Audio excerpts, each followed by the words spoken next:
Thank you.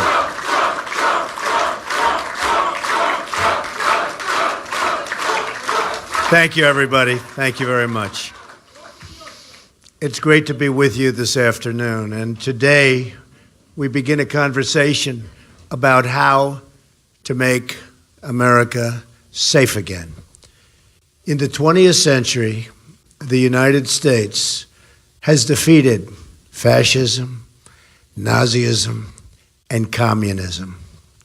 Now a different threat challenges our world: radical Islamic terrorism. This summer, there's been an ISIS attack launched outside the war zones of the Middle East, hard to believe, every 84 hours.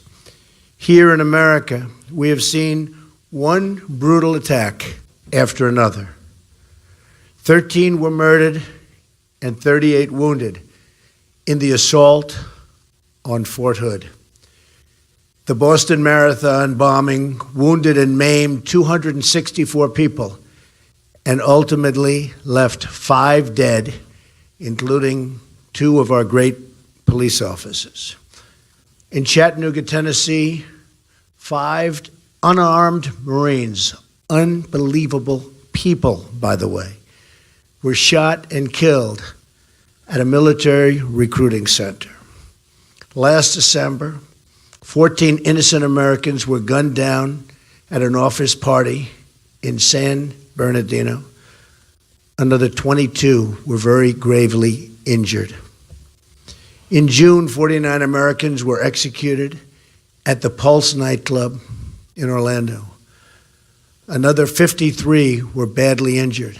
It was the worst mass shooting in our history, and the attack, by far the worst, on the LGBTQ community. And I'll tell you what, we can never, ever allow this to happen again.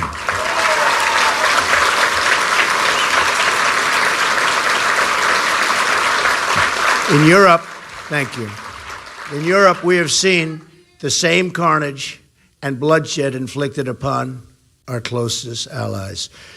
In January of 2015, a French satirical newspaper, Charlie Hebdo, was attacked for publishing cartoons of the Prophet Muhammad. 12 were killed, including 2 police officers, and 11 were wounded. 2 days later, 4 were murdered in a Jewish delicatessen. In November of 2015, terrorists went on a shooting rampage in Paris that slaughtered 130 people and wounded another 368 people, some in very, very, very bad shape today. France is suffering gravely, and the tourism industry is being massively affected in a most negative way. In March of this year, terrorists detonated a bomb in Brussels airport, killing 32 and injuring 340 people. This July, in the south of France, an Islamic terrorist turned his truck into an instrument of mass murder, plowing down and killing 85 men, women, and children, and wounding 308 people. Terrible.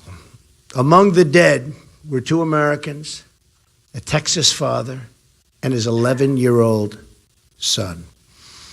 A few weeks ago in Germany, a refugee armed with an axe wounded 5 people in a gruesome train attack. Only days ago, an ISIS killer invaded a Christian church in Normandy, France, forced an 85-year-old priest to his knees, a priest who was beloved, before cutting his throat and just unthinkable other things. Overseas, ISIS has carried out an absolute atrocity, and one after another. Children slaughtered, girls sold into slavery, men and women burned alive, crucifixions, beheadings, and drownings, ethnic minorities targeted for mass execution, holy sites desecrated, Christians driven from their homes and hunted for extermination. ISIS rounding up what it calls Nation of the Cross, in a campaign of absolute and total genocide. We cannot let this evil continue.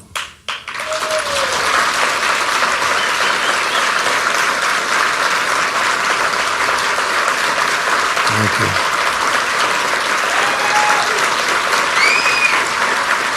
Thank you. Nor can we let the hateful ideology of radical Islam, its oppression of women, gays, children, and non-believers be allowed to reside or spread within our own countries.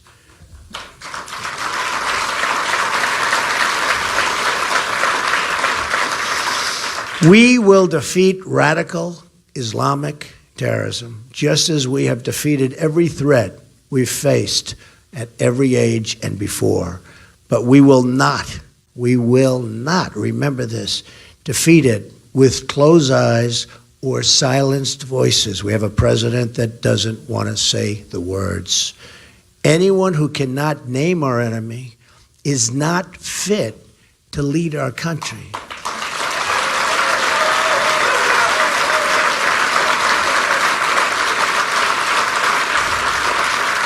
Anyone who cannot condemn the hatred, oppression, and violence of radical Islam lacks the moral clarity to serve as our president.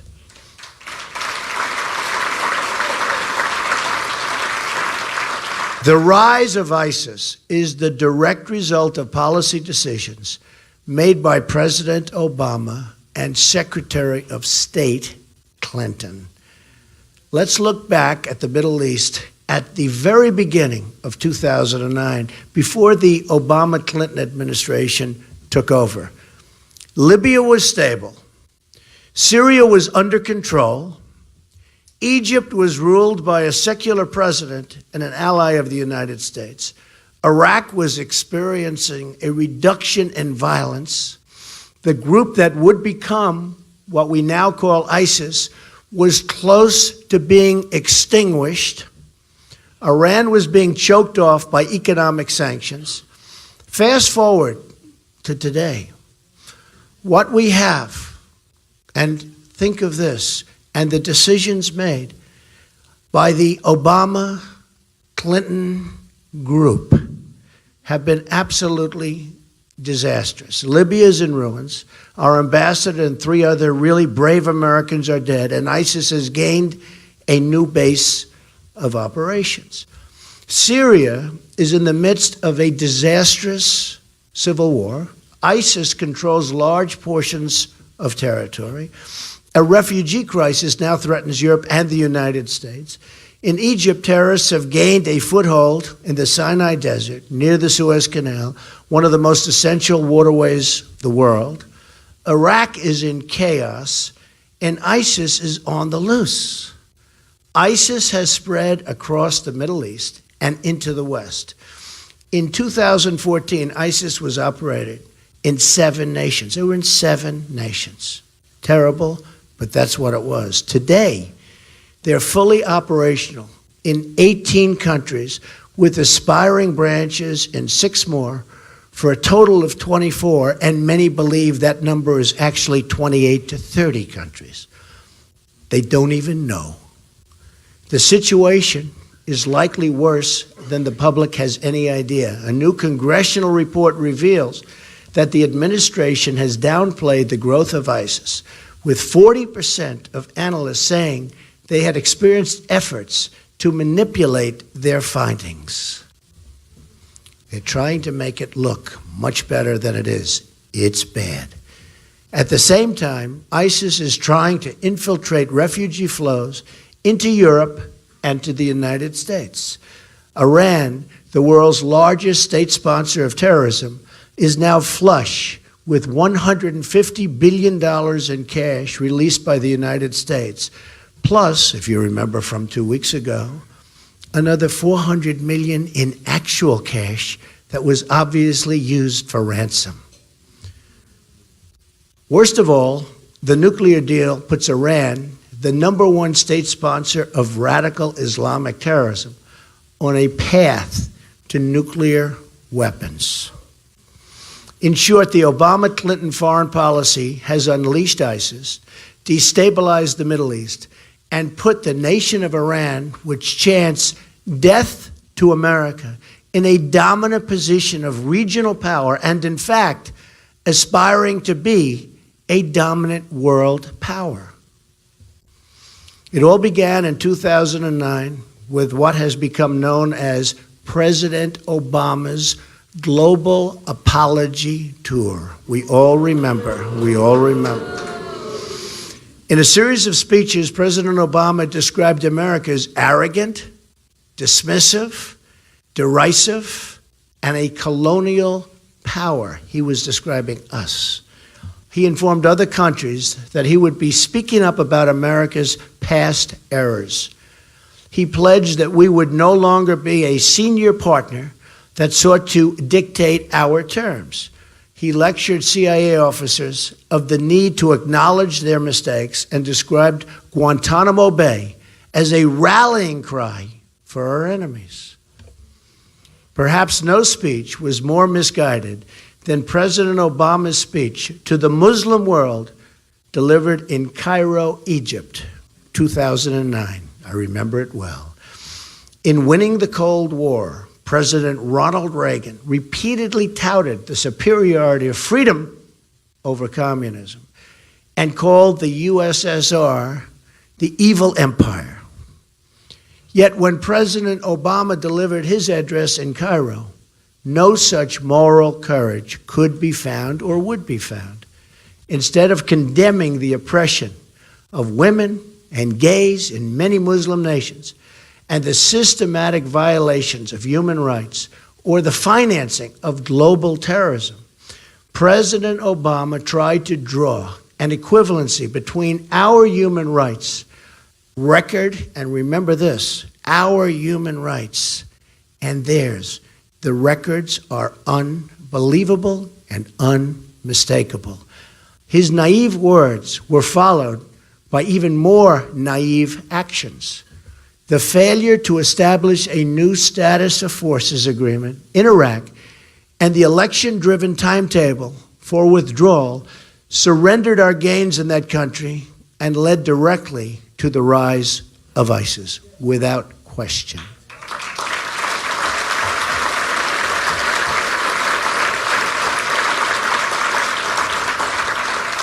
The failures in Iraq were compounded by Hillary Clinton's disaster, total disaster, in Libya. President Obama has since said that he regrets, and really regrets, Libya and the mistake he made. He considers it his worst mistake. According to then Secretary of Defense Robert Gates, the invasion of Libya was nearly a split decision, but Hillary Clinton's forceful advocacy for the intervention was the deciding factor. That's why we went in. With one episode of bad judgment after another, Hillary Clinton's policies launched ISIS onto the world stage. Yet, as she threw the Middle East into violent turmoil, things turned out really to be not so hot for our world and our country, the Middle East in particular. The Clintons made almost $60 million in gross income while she was Secretary of State. It is unbelievable. Incident after incident proves again and again Hillary Clinton lacks the judgment, as said by Bernie Sanders, stability and temperament, and the moral character to lead our nation.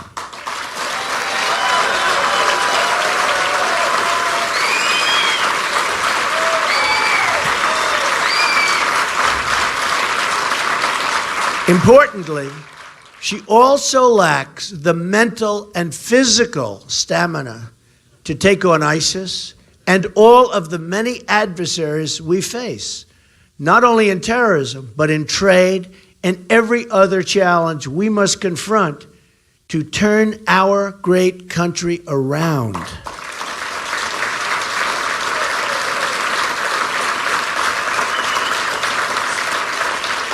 It is now time for a new approach. Our current strategy of nation building and regime change is a proven absolute failure. We have created the vacuums that allow terrorism to grow and thrive. I was an opponent of the Iraq War from the beginning. A major difference between me and my opponent. Though I was a private citizen whose personal opinions on such matters were really not sought, I nonetheless publicly expressed my private doubts about the invasion. I was against it, believe me. 3 months before the invasion, I said in an interview with Neil Cavuto, to whom I offer my best wishes for a speedy recovery, that, quote, perhaps we shouldn't be doing it yet, and that the economy is a much bigger problem. In August of 2004, very early, right after the conflict, I made a detailed statement to Esquire magazine in an interview. Here is the quote in full. Look at the war in Iraq and the mess we're in. I would never have handled it that way. This was right after the invasion. Does anybody really believe that Iraq is going to be a wonderful democracy where people are going to run down to the voting box and gently put in their ballot, and the winner is happily going to go and step up and lead the country? Come on.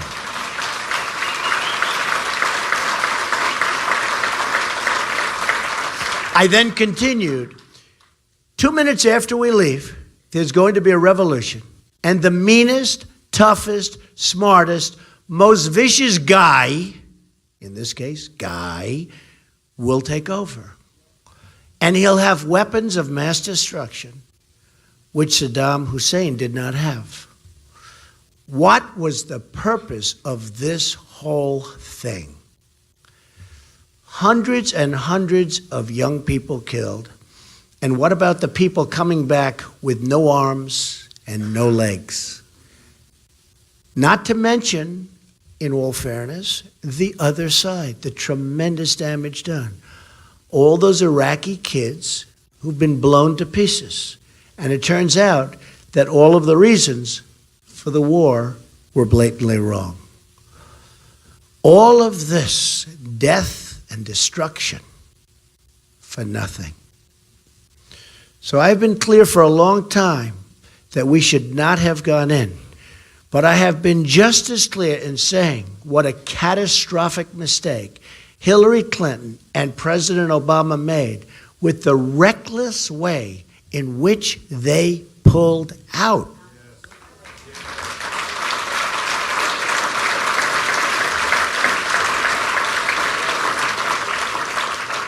After we had made those hard-fought sacrifices and gains, we should have never made such a sudden withdrawal on a timetable advertised to our enemies. They said, we're moving out. Here's our time, here's our date. Who would do this but an incompetent president?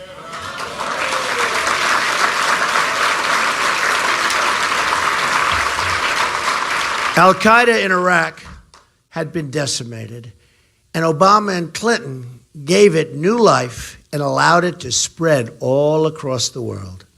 By that same token, President Obama and Hillary Clinton should have never attempted to build a democracy in Libya, to push for immediate regime change in Syria, or to support the overthrow of Mubarak in Egypt. One more point on this. I have long said that we should have kept the oil in Iraq.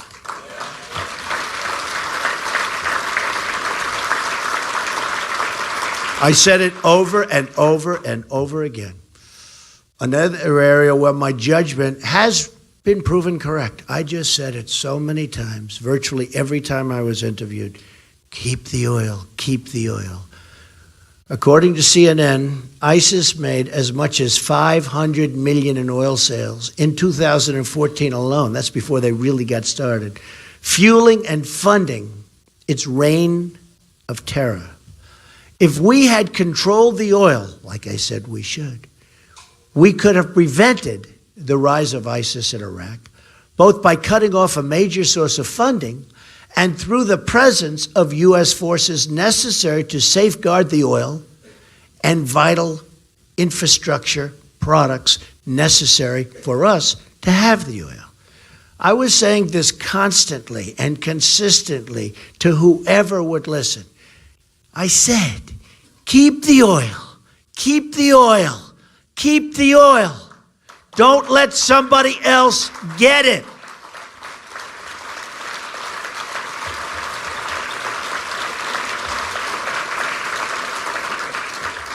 If they had listened to me then, we would have had the economic benefits of the oil, which I wanted to use to help take care of the wounded soldiers and families of those who died in the war.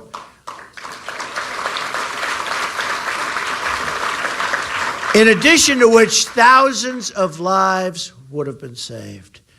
This proposal, by its very nature, would have left soldiers in place of our assets. We would have had soldiers there guarding this valuable supply of oil. In the old days, when we won a war, to the victor belonged the spoils.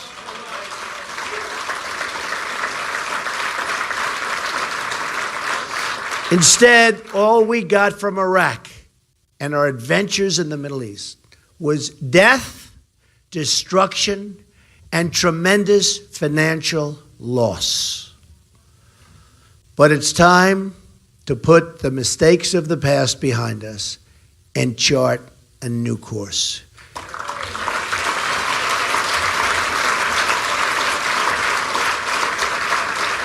If I become president, the era of nation building will be brought to a very swift and decisive end.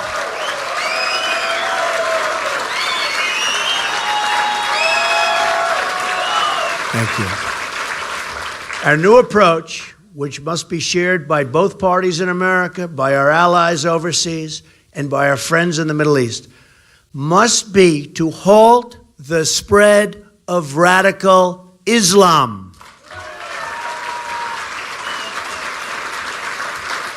All actions should be oriented around this goal, and any country which shares this goal will be our ally. Very important. Some don't share this goal. We cannot always choose our friends, but we can never fail to recognize our enemies.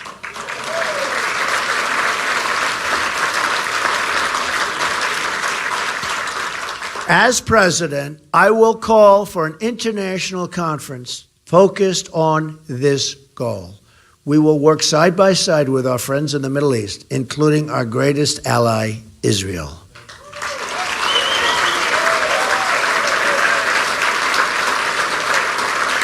We will partner with King Abdullah of Jordan and the President of Egypt, President Sisi, and all others who recognize this ideology of death that must be extinguished.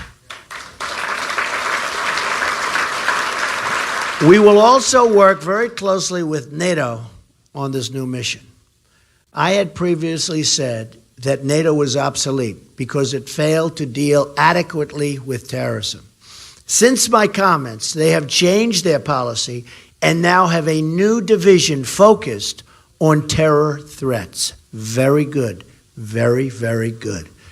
I also believe that we could find common ground with Russia in the fight against ISIS. Wouldn't that be a good thing? Wouldn't that be a good thing?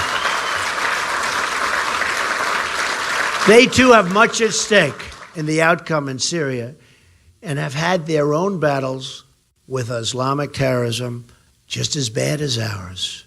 They have a big, big problem in Russia with ISIS. My administration will aggressively pursue joint and coalition military operations to crush and destroy ISIS, international cooperation to cut off their funding, expanded intelligence sharing, and cyber warfare to disrupt and disable their propaganda and recruiting. Their recruiting is taking place right now, and they're setting records. It's got to be stopped.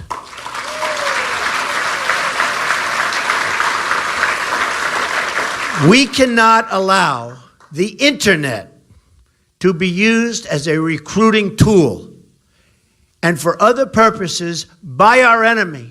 We must shut down their access to this form of communication, and we must do it immediately. Immediately.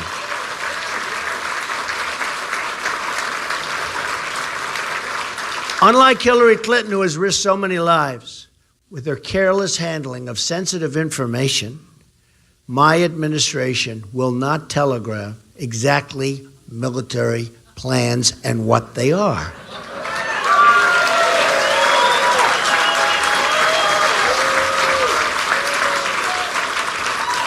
And by the way, what's happened with her 33,000 emails is an absolute disgrace to the United States of America.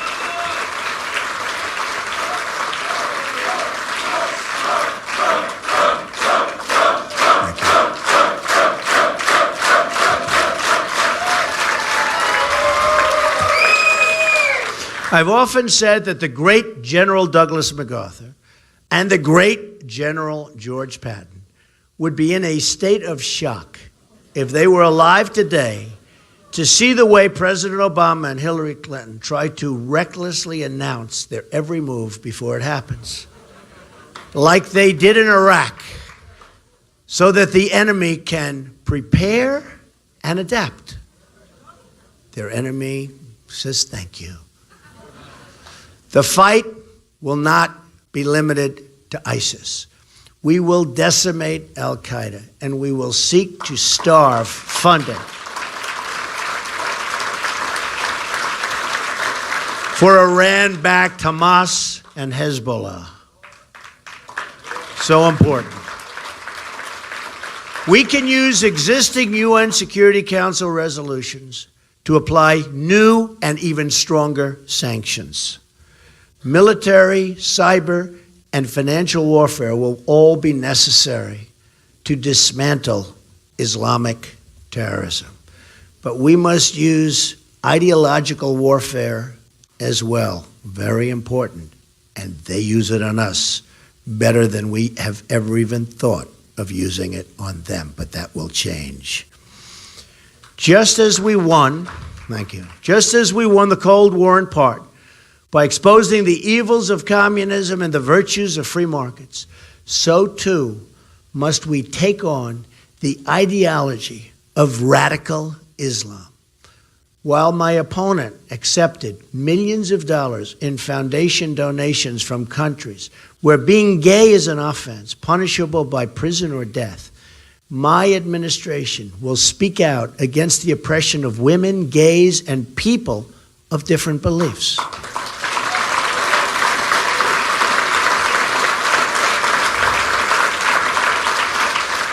Our administration will be a friend to all moderate Muslim reformers in the Middle East and will amplify their voices. This includes speaking out against the horrible practice of honor killings, where women are murdered by their relatives for dressing, marrying, or acting in a way that violates fundamentalist teachings.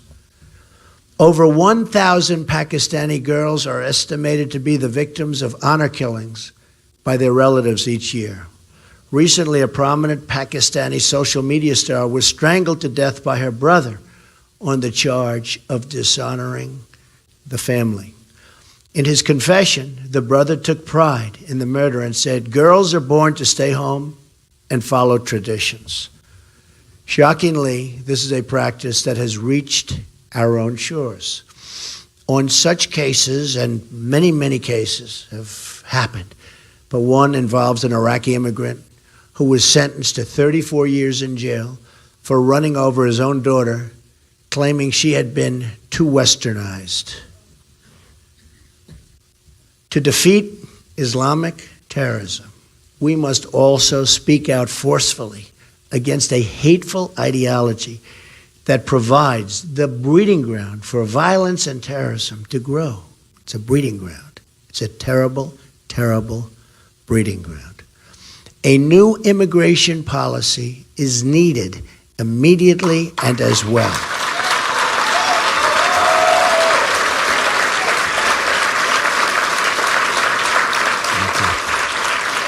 The common thread linking the major Islamic terrorist attacks that have recently occurred on our soil, 9/11, the Fort Hood shooting, the Boston bombing, the San Bernardino attack, the Orlando attack, is that they have involved immigrants or the children of immigrants. Clearly, new screening procedures are needed.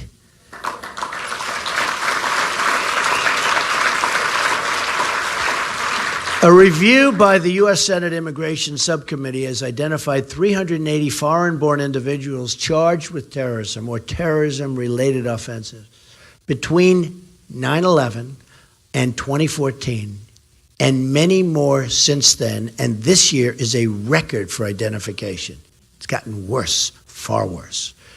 We also know that ISIS recruits refugees after their entrance into the country, as we have seen with the Somali refugee population in Minnesota.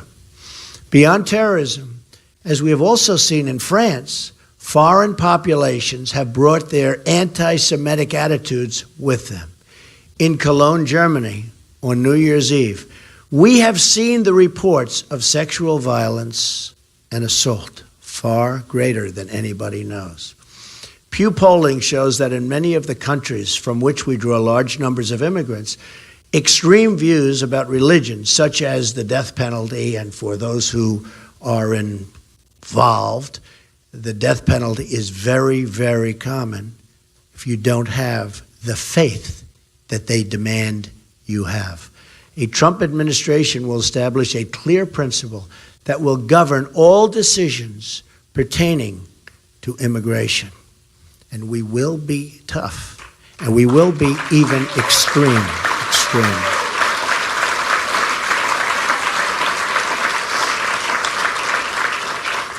We should only admit into this country those who share our values and respect our people. In the Cold War, we had an ideological screening test. The time is overdue to develop a new screening test for the threats we face today. I call it extreme vetting. I call it extreme vetting. Our country has enough problems.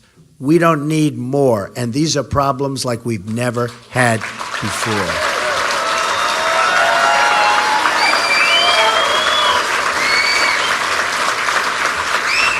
In addition to screening out all members of the sympathizers of terrorist groups, we must also screen out any who have hostile attitudes toward our country or its principles, or who believe that Sharia law should supplant American law. Those who do not believe in our Constitution or who support bigotry and hatred will not be admitted for immigration into our country.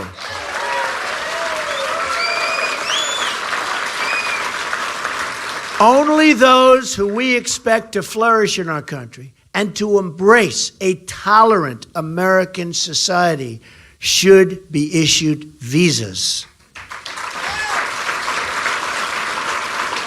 To put these new procedures in place, we will have to temporarily suspend immigration from some of the most dangerous and volatile regions of the world that have a history of exporting terrorism. Not for us. Not for us.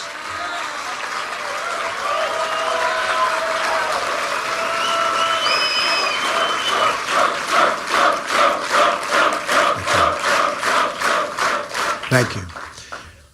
As soon as I take office, I will ask the State Department and the Department of Homeland Security to identify a list of regions where adequate screening cannot take place. There are many such regions.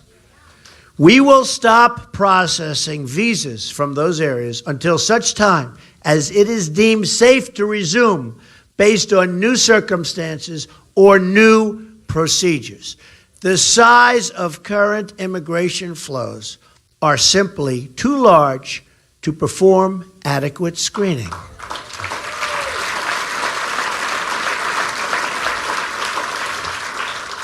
We admit about 100,000 permanent immigrants from the Middle East every year. Beyond that, we admit hundreds of thousands of temporary workers and visitors from the same regions, hundreds of thousands.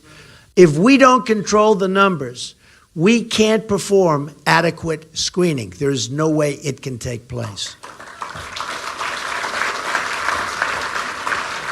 By contrast, my opponent wants to increase, which is unbelievable, no matter who you are, no matter where you come from, wants to increase the flow of Syrian refugees by 550% over what they are now.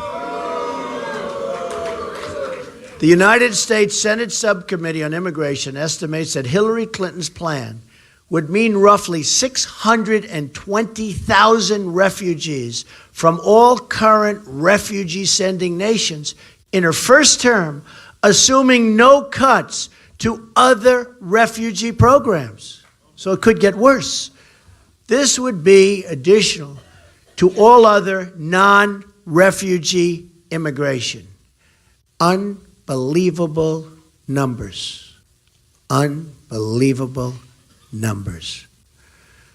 The subcommittee estimates her plan would impose a lifetime cost of roughly $400 billion when you include the cost of health care, welfare, housing, schooling, and all other entitlement benefits that are excluded from the State Department's placement figures. Think of this, $400 billion. In short, Hillary Clinton wants to be America's Angela Merkel. True. And you know what a disaster this massive immigration has been to Germany and the people of Germany. Crime has risen to levels that no one thought they would ever see. It is a catastrophe. We have enough problems in our country. We don't need more. Lastly, we will need to restore common sense to our security procedures. Another common feature of the past attacks that have occurred on our soil is that warning signs were totally ignored. The 9/11 hijackers had fraud all over their visa applications. Almost every one of them, it said practically in big bold letters, fraud. And nobody saw it. The Russians warned us about the Boston bombers, here on political asylum, and the attackers were even twice interviewed by the FBI. Very sad. The female San Bernardino shooter, on her statements and everything that she said, she was here on a fiancé visa, which most people have never even heard of, from Saudi Arabia, and she wanted to support very openly jihad online. These are the people we're taking in. A neighbor saw suspicious behavior, bombs on the floor, and other things, but didn't warn authorities because they said they didn't want to be accused of racial profiling. Now, many are dead and many more are gravely wounded. The shooter in Orlando reportedly celebrated in his classroom after 9/11. He too was interviewed by the FBI. His father, a native of Afghanistan, supported the oppressive Taliban regime and expressed anti-American views very strongly.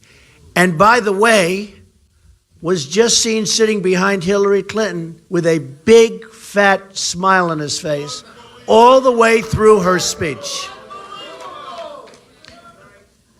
He obviously liked what she had to say. It's called weakness. It's called stupidity. And we've had it.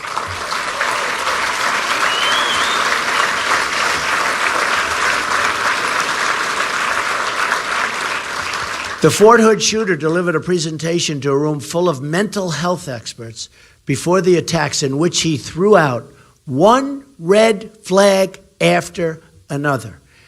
He even proclaimed that we love death more than you love life. Not good.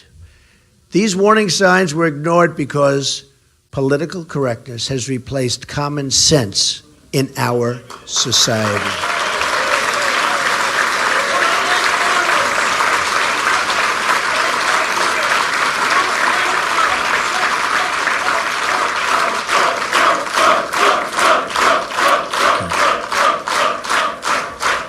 Thank you.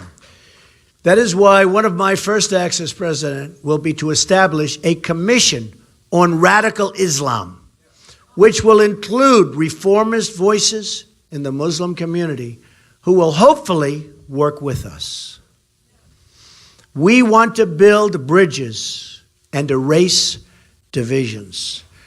The goal of the commission will be to identify and explain to the American public the core convictions and beliefs of radical Islam, to identify the warning signs of radicalization, and to expose the networks in our society that support radicalization.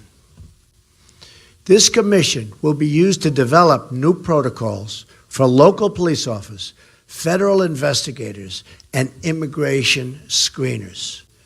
And while I'm at it, we should give a hand to our great police officers and law enforcement officials.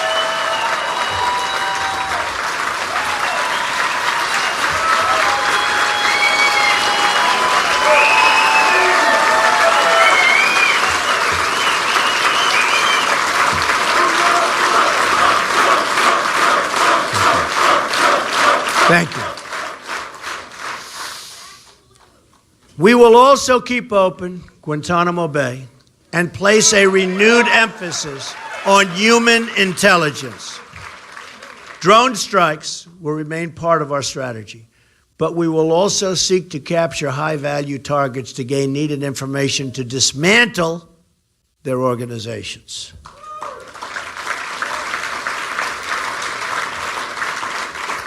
Foreign combatants will be tried in military commissions.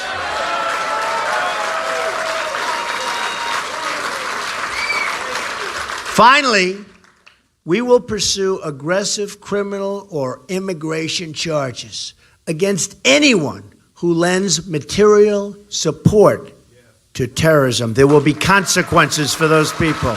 There will be very serious consequences. Similar to the effort to take down the mafia, this will be the understood mission of every federal investigator and prosecutor in the country.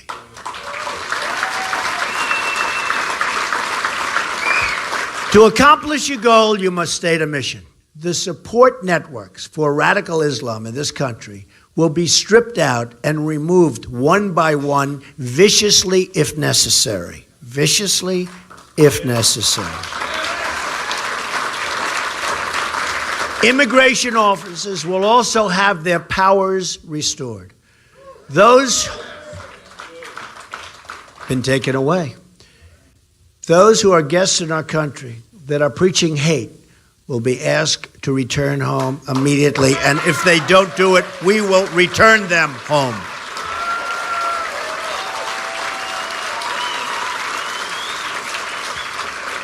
To make America safe again, we must work together again. Our victory in the Cold War relied on a bipartisan and international consensus. That is what we must have to defeat radical Islamic terrorism. But just like we couldn't defeat communism without acknowledging that communism exists or explaining its horrible evils, we can't defeat radical Islamic terrorism unless we do the exact same thing. We have to explain that it exists and explain the difficulties. We have to have a leader that can do that, and we don't have that now. But this also means that we have to promote the exceptional virtues of our own way of life. We have an exceptional country, an exceptional way of life, but it's being tread on by sick people. And expecting that as newcomers come into our society, they will likewise have respect and do the same. Pride in our institutions, our history, and our values should be taught by parents and teachers and impressed upon all of those who come into our society and want to join our society.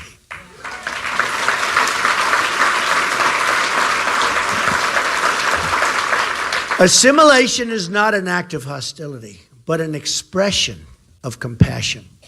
Our system of government and our American culture is the best in the world and will produce the best outcomes for all who adopt it.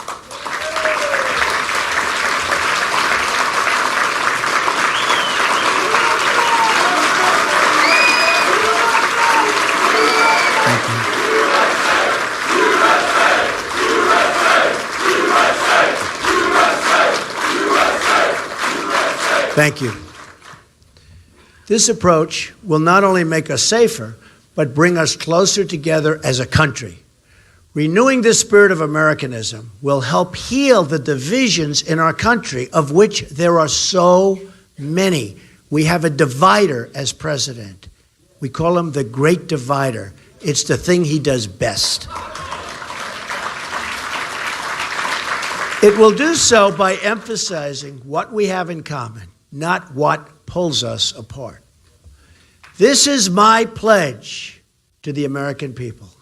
As your president, I will be your single greatest champion. I will fight to ensure that every American is treated equally, protected equally, and honored equally. We will reject bigotry and hatred and oppression in all of its many ugly forms and seek a new future built on our common culture and values as one American people. Only this way will we make America great again and safe again for everyone. Thank you very much. God bless you. Thank you. Thank you. Thank you. Thank you. Thank you very much.